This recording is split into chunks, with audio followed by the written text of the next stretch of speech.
2023-24 విద్యా సంవత్సరానికి సంబంధించి ఉత్తమ ప్రతిభ చాటినటువంటి 10వ తరగతి మరియు ఇంటర్ విద్యార్థుల సన్మాన మహోత్సవ కార్యక్రమానికి, అదేవిధంగా బీటీఎం సేవా ఫౌండేషన్ లోగో ఆవిష్కరణ మహోత్సవ సమావేశానికి విచ్చేసిన వేదికపైనటువంటి అతిరథ మహారథులకు, ఉపాధ్యాయులకు, మిత్రులకు, పెద్దలకు అందరూ కూడా పేరు పేరున నమస్సుమాంజలు తెలియజేస్తున్నాను. అదేవిధంగా వేదిక ముందు కూర్చున్నటువంటి విద్యార్థులకు నా ఆశీస్సులు, శుభాకాంక్షలు మరియు తల్లిదండ్రులకు, విద్యాభిమానులకు అందరికీ నమస్కారం. మరి నేను ఈ గ్రామానికి చాలా అనుబంధం ఉందేమో అని అనుకుంటున్నా. ఏ కార్యక్రమాన్ని కూడా ఆహ్వానం పలకకుండా ఇక్కడ చేయడం లేదు అన్నందుకు చాలా సంతోషం అనిపిస్తుంది. ప్రతి కార్యక్రమానికి నన్ను ఆహ్వానిస్తున్నందుకు సంస్థ ప్రతినిధులకు, గ్రామస్తులకు చాలా ధన్యవాదాలు. ముఖ్యంగా మన గుడెబలూరు గ్రామం, ఈ దేవాలయం చాలా విశిష్టమైనది. విద్యను ప్రోత్సహిస్తున్న ప్రతి ఒక్కరికి కూడా తల్లిదండ్రులకు నేను శిరస్సు వంచి నమస్కరిస్తున్నా. ఇంతమంది విద్యార్థులకు, ఎక్కువ మంది ఇక్కడ విద్యార్థినులే కనిపిస్తున్నారు. మరి విద్యార్థులు అందరూ కూడా సపోర్ట్ ఇస్తున్నటువంటి పేరెంట్స్కి ప్రత్యేక ధన్యవాదాలు తెలియజేస్తూ, మరి నేను గుడెబలూరు గ్రామంలో 2005 నుంచి 12 వరకు 7 సంవత్సరాలు నేను ఉపాధ్యాయునిగా ప్రైమరీ స్కూల్లో విధులు నిర్వర్తించినాను. అప్పుడు నేను విద్యను అందించినటువంటి విద్యార్థులు చాలా ఉన్నత విద్యావంతులై వివిధ రంగాల్లో వాళ్ళు స్థిరపడినారు అని చెప్పడానికి నేను గర్విస్తున్నాను.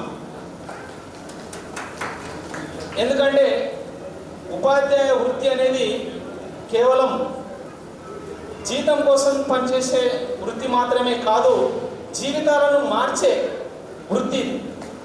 విద్యార్థుల జీవితాలకు చెరగని ముద్ర వేసినటువంటి వృత్తి ఇది. నేను కూడా ఈ వృత్తిలోకి నేను కోరుకొని వచ్చినాను. ఏదో అది వచ్చిందిలే అని రాలేదు. I came to this profession by choice, not by chance. ఎందుకంటే అక్షరం నేర్పే ఉపాధ్యాయుడు, అక్షరము అంటే నాశనం కానిది, క్షరము అంటే నాశనం అయ్యేది. అక్షరము అందించే ఉపాధ్యాయుడు విద్యార్థుల మనస్సులో చిరస్థాయిగా నిలిచిపోతాడు. ఎప్పుడైనా కానీ తన ఉపాధ్యాయుని గుర్తుపెట్టుకుంటాడు, ఎంత ఉన్నత స్థానానికి వెళ్ళినా. ఒక ఎగ్జాంపుల్గా డాక్టర్ ఏపీజే అబ్దుల్ కలాం గారు రాష్ట్రపతి అయినా కూడా రామేశ్వరంకి వెళ్ళినప్పుడు తన ఉపాధ్యాయులకు పాదాభివందనం చేసి తనకు ప్రత్యేకంగా ఆసనం వేసినా అక్కడ కూర్చోకుండా ఉపాధ్యాయుల కింద కూర్చునేవాడంట, రాష్ట్రపతి హోదాలో కూడా.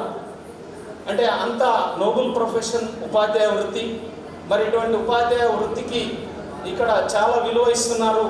నేను చాలా సంతోషపడుతున్నాను. మరి బీటీఎం ఫౌండేషన్ వారు మన గౌరవ ముఖ్య వక్త గారిని పిలిపించి, గౌరవనీయులు పులిరాజు గారిని పిలిపించి వారిచే కొన్ని ఉత్తమ సందేశాలు మనము వినాలని అనుకుంటున్నాం.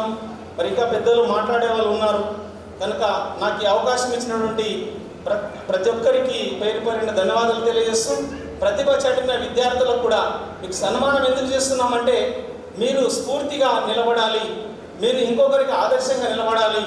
మీ నెక్స్ట్ వచ్చే బ్రదర్స్కి, సిస్టర్స్కి మీరు మంచి బాటలు చూపించాలి.